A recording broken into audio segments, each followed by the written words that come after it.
Bottom of the duck ನಿಮ್ಗೆ ಬಂದಿರುವಂತಹದ್ದು ಯಾವುದು? Knight of wands ಬಂದಿದೆ. ಯಾವುದೋ ಕೆಲವೊಂದು ನಿರ್ಧಾರಗಳನ್ನ ಮಾಡ್ತಾ ಇರುವಂತಹದ್ದು, ಧೈರ್ಯದಿಂದ ಕೆಲವು ನಿರ್ಧಾರಗಳನ್ನ ನೀವು ಮಾಡ್ತಾ ಇರುವಂತಹದ್ದು ರೆಪ್ರೆಸೆಂಟ್ ಆಗ್ತಾ ಇದೆ. ಆಕ್ಷನ್ಸ್ ಅನ್ನ ತಗೋತಾ ಇರುವಂತಹದ್ದು ನಿಮಗೆ ರೆಪ್ರೆಸೆಂಟ್ ಆಗ್ತಾ ಇದೆ ಬಾಟಮ್ ಆಫ್ ದ ಡಕ್ ಅಲ್ಲಿ. ಓಕೆ, ಇನ್ ನಿಯರ್ ಪಾಸಿಟಿವ್ನಲ್ಲಿ ಏನಾಗಿದೆ? ನಿಮ್ಮ ಲವ್ ಲೈಫಿನ ವಿಚಾರವಾಗಿದ್ರೆ ದ ಫೂಲ್ ಕಾರ್ಡ್ ರೆಪ್ರೆಸೆಂಟ್ ಆಗಿದೆ. ತುಂಬಾನೇ ಚೆನ್ನಾಗಿದೆ, ಜಾಯ್ಫುಲ್ ಆಗಿತ್ತು, ಬಿಗಿನಿಂಗ್ ತುಂಬಾ ಚೆನ್ನಾಗೇ ಇದೆ. ಕಾರ್ಡ್ ಬಂದಿರುವಂತಹದ್ದೇನು? ವೀಲ್ ಆಫ್ ಫಾರ್ಚೂನ್ ಬಂದಿದೆ.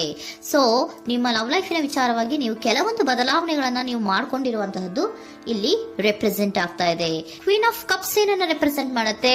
ಸೊ ಕ್ವೀನ್ ಆಫ್ ಕಪ್ಸ್ ನೀವು ಯಾಕೆ ಬದಲಾವಣೆಗಳನ್ನ ಮಾಡ್ಕೊಂಡಿದ್ದೀರಾ? ಕೆಲವೊಂದು ರೀತಿಯ ಸ್ಟೇಬಲ್ ಇರಬೇಕು, ಬಹಳ ಕೇರ್ ಅನ್ನ ಮಾಡ್ತಾ ಇರುವಂತಹದ್ದು, ಲವ್ ಲೈಫಿನ ವಿಚಾರವಾಗಿ ಬಹಳಷ್ಟು ಇಂಟ್ರೆಸ್ಟ್ ಅನ್ನ ತಗೊಂಡಿರುವಂತಹದ್ದು ನಿಯರ್ ಪಾಸ್ಟ್ನಲ್ಲಿ ರೆಪ್ರೆಸೆಂಟ್ ಆಗ್ತಾ ಇದೆ. ಓಕೆ, ಎಟ್ ಪ್ರೆಸೆಂಟಿನಲ್ಲಿ ಯಾಕೋ ನಿಮ್ಮಲ್ಲಿ 2 ಆಪ್ಷನ್ಸ್ಗಳು ಇರುವಂತಹದ್ದು ರೆಪ್ರೆಸೆಂಟ್ ಆಗ್ತಾ ಇದೆ. ಯಾಕೋ 2 ಆಲೋಚನೆಗಳನ್ನ ನೀವು ಮಾಡ್ತಾ ಇರುವಂತಹದ್ದು ಅಟ್ ಪ್ರೆಸೆಂಟಿನಲ್ಲಿ ರೆಪ್ರೆಸೆಂಟ್ ಆಗ್ತಾ ಇದೆ. 2 ಆಯ್ಕೆಗಳು ನಿಮ್ಮಲ್ಲಿ ಇರುವಂತಹದ್ದು, 2 ಆಲೋಚನೆಗಳನ್ನ ಮಾಡ್ತಾ ಇರುವಂತಹದ್ದು, ಏನೋ ಒಂದು ರೀತಿಯ ಕನ್ಫ್ಯೂಷನ್ಸ್ ಅಲ್ಲಿ ಇರುವಂತಹದ್ದು ನಿಮ್ಮ ಲವ್ ಲೈಫ್ ನ ವಿಚಾರವಾಗಿ ರೆಪ್ರೆಸೆಂಟ್ ಆಗ್ತಾ ಇದೆ. ಓಕೆನಾ? ಸೆಕೆಂಡ್ ಕಾರ್ಡ್ ಯಾವ್ದು ಬಂದಿದೆ? 10 ಆಫ್ ಕಪ್ಸ್ ಬಂದಿದೆ. ಸೊ 10 ಆಫ್ ಕಪ್ಸ್ ನಿಮ್ಗೆ ಫುಲ್ಫಿಲ್ಮೆಂಟ್ ಇರುತ್ತೆ, ಸಮಾಧಾನ ಇರುತ್ತೆ, ಖುಷಿಯಾಗಿರುತ್ತೆ ಅನ್ನೋದು ನೀವು ಆಲೋಚನೆಯನ್ನ ಮಾಡಿದ್ರಿ. 2 ಆಯ್ಕೆಗಳಲ್ಲಿ ಯಾವ್ದನ್ನ ಸೆಲೆಕ್ಟ್ ಮಾಡಬೇಕು? ಸೆಲೆಕ್ಟ್ ಅನ್ನ ಮಾಡ್ಕೊಂಡ್ರೆ ನನಗೆ ಖುಷಿಯಾಗಿರುತ್ತೆ, ಸಮಾಧಾನ ಆಗುತ್ತೆ ಅನ್ನೋಂತ ಯೋಚನೆಯನ್ನ ಒಂದು ಸಾರಿ ಮಾಡಿದ್ರೆ, ಇದರ ಮತ್ತೊಂದು ಸಾರಿ ನೀವೇನ್ ಅನ್ಕೋತೀರಾ?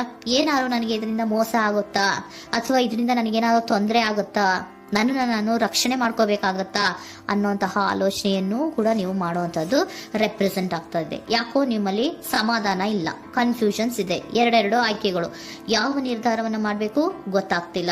ಸೊ ಅದಕ್ಕೆ ನೋಡಿ, ನೀವು ಬೇಜಾರಿನಿಂದ ಮೂವಿಂಗ್ ಆನ್, ಬದಲಾವಣೆ ಆಗ್ತಾ ಇರುವಂತಹದ್ದು ರೆಪ್ರೆಸೆಂಟ್ ಆಗ್ತಾ ಇದೆ. ಚೇಂಜಸ್ ಅನ್ನ ಮಾಡ್ಕೋತಾ ಇರುವಂತಹದ್ದು ಇಲ್ಲಿ ಪ್ರೆಸೆಂಟಿನಲ್ಲಿ ರೆಪ್ರೆಸೆಂಟ್ ಆಗ್ತಾ ಇದೆ. ಯಾಕೋ ಬೇಜಾರಿನಿಂದ ಕೆಲವೊಂದು ರೀತಿಯ ಬದಲಾವಣೆಗಳನ್ನ ನೀವು ಮಾಡ್ಕೋತಾ ಇರುವಂತಹದ್ದು 6 ಆಫ್ ಸೋರ್ಟ್ಸ್ ಅಲ್ಲಿ ರೆಪ್ರೆಸೆಂಟ್ ಆಗ್ತಾ ಇದೆ.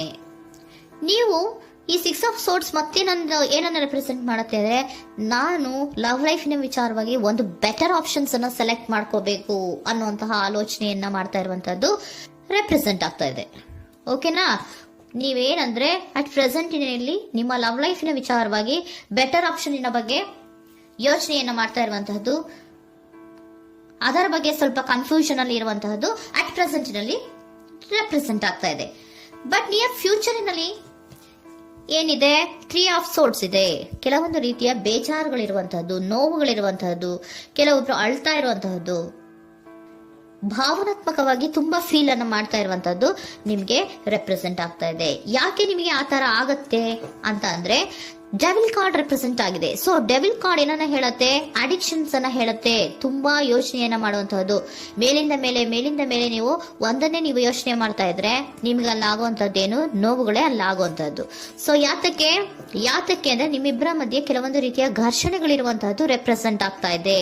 ಕೆಲವೊಂದು ರೀತಿಯ ಮನಸ್ಸು ಒಂದೇ ತರ ಆಲೋಚನೆಯನ್ನ ಮಾಡ್ತಾ ಇಲ್ಲ. ಒಂದ್ಸರಿ ಆ ತರ ಯೋಚನೆ ಮಾಡ್ತೀರಾ, ಒಂದ್ಸರಿ ಈ ತರ ಯೋಚನೆ ಮಾಡ್ತೀರಾ, ಕನ್ಫ್ಯೂಷನ್ ಅಲ್ಲಿ ಇರ್ತೀರಾ, ಏನ್ ಮಾಡ್ಬೇಕು ಗೊತ್ತಾಗಲ್ಲ. ಸೊ ಅದಕ್ಕೆ ನಿಮ್ಗೆ ಬೇಜಾರು, ನೋವು ಇರೋಂಥದ್ದು.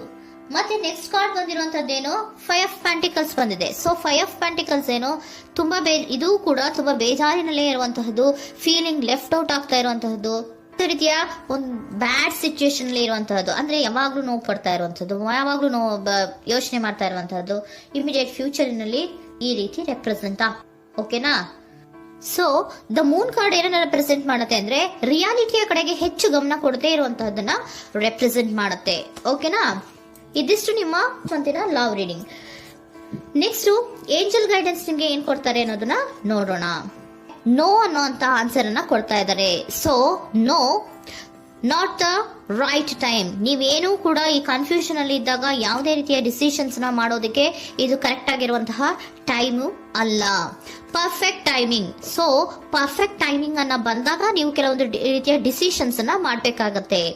ಯಾವಾಗ ಅಂದ್ರೆ ನೀವು ಮನಸ್ಥಿತಿಯನ್ನ ನೀಟಾಗಿ ಇಟ್ಕೊಂಡಾಗ, ಕೆಲವೊಂದು ರೀತಿಯ ಕನ್ಫ್ಯೂಷನ್ಸ್ ಇಂದ ನೀವು ಆಚೆ ಬಂದಾಗ, ಯಾವಾಗ ನೀವು ಕ್ಲಿಯರ್ ಥಿಂಕಿಂಗ್ ಅನ್ನ ಮಾಡ್ತೀರಾ ಅದು ಪರ್ಫೆಕ್ಟ್ ಟೈಮಿಂಗ್. ಸೊ ಆಗ ನಿಮ್ಗೆ ಕೆಲವೊಂದು ರೀತಿಯ ಫರ್ಗಿವ್ನೆಸ್ ಅನ್ನೋದು ಇರುತ್ತೆ ಅನ್ನೋದನ್ನ ಏಂಜಲ್ ಗೈಡೆನ್ಸ್ ನಿಮ್ಗೆ ಹೇಳ್ತಾ ಇದ್ದಾರೆ. ಸೊ ಹಾಗಿದ್ರೆ ಸರೆಂಡರ್ ಕಾರ್ಡ್ಗಳು ನಿಮ್ಗೆ ಏನ್ ಹೇಳುತ್ತಾರೆ ಅನ್ನೋದನ್ನ ನೋಡೋಣ. Surrender to your soul path. Your life journey has been perfectly designed for your soul growth. Embrace every lesson and every moment. ನಮ್ಮ ಜೀವನದಲ್ಲಿ ಬರುವಂತಹ ಎಲ್ಲಾ ಕೆಲವೊಂದು ಮೂಮೆಂಟ್ಗಳನ್ನ ನಾವು ಪರ್ಫೆಕ್ಟ್ ಆಗಿ ದೇವರು ಡಿಸೈನ್ ಮಾಡಿರ್ತಾರೆ. ಅದಂದ್ರೆ ನಮ್ಮ ಲೈಫಿನಲ್ಲಿ ಏನೇನ್ ಆಗ್ಬೇಕು ಅನ್ನೋದನ್ನ ಮುಂಚೆಯೇ ದೇವರು ಬರ್ದಿರ್ತಾರೆ.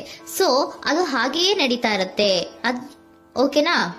ನಾವು ನಮ್ಮ ಲೈಫ್ನಲ್ಲಿ ಬರುವಂತಹ ಪ್ರತಿಯೊಂದು ಲೆಸನ್ಸ್ ಅಥವಾ ಪಾಠಗಳೇನಿರುತ್ತೋ ಅಥವಾ ನಾವು ಏನನ್ನ ನಮ್ಮ ಜೀವನದಲ್ಲಿ ಬರ್ತಾ ಇರುತ್ತೋ ಅದು ಒಂದು ನಮಗೆ ನಮ್ಮ ಲೈಫಿನಲ್ಲಿ ಒಂದು ಲೆಸನ್ ತರ. ಸೊ ಅದನ್ನ ನಾವು ಎವ್ರಿ ಮೂಮೆಂಟ್ ಅನ್ನ ಕೂಡ ನಾವು ಎಂಬ್ರೇಸ್ ಸ್ವೀಕರಿಸಬೇಕು. ಯಾವಾಗ್ಲೂ ಕೂಡ ಅದನ್ನು ಸ್ವೀಕರಿಸಿಕೊಂಡು ಮುಂದೆ ಮುಂದೆ ಹೋಗ್ತಾ ಇರಬೇಕು. ಪ್ರತಿ ನಿಮಿಷವೂ ಕೂಡ ಒಂದೊಂದು ರೀತಿಯ ನಮಗೆ ಪಾಠ ಇದ್ದ ಹಾಗೆ ಅಂತ ಹೇಳ್ತಾ ಇದ್ದಾರೆ. Surrender unhealthy relationship. Surrender unhealthy relationship. Let go a relationship that don't serve you, including unavailable or toxic people. You deserve to be treasured by others and to be surrounded by positive people. Unhealthy relationship ನ ಕಡೆಗೆ ಹೆಚ್ಚು ಗಮನವನ್ನ ಕೊಡಬೇಡಿ. ಈ toxic people ನ ಕಡೆಗೆ ಹೆಚ್ಚು ಗಮನವನ್ನ ಕೊಡಬಾರ್ದು. So ಯಾವಾಗ್ಲೂ ನಾವು ಪಾಸಿಟಿವ್ ಆಗಿ ಥಿಂಕ್ ಮಾಡುವಂತಹ, ಪಾಸಿಟಿವ್ ಆಗಿ ಆಲೋಚನೆ ಮಾಡುವಂತಹ ಜನಗಳ ಜೊತೆಯಲ್ಲಿಯೇ ನಾವು ಹೆಚ್ಚು ಇರಬೇಕು ಅನ್ನೋದನ್ನ ನಿಮ್ಗೆ ಸರೆಂಡರ್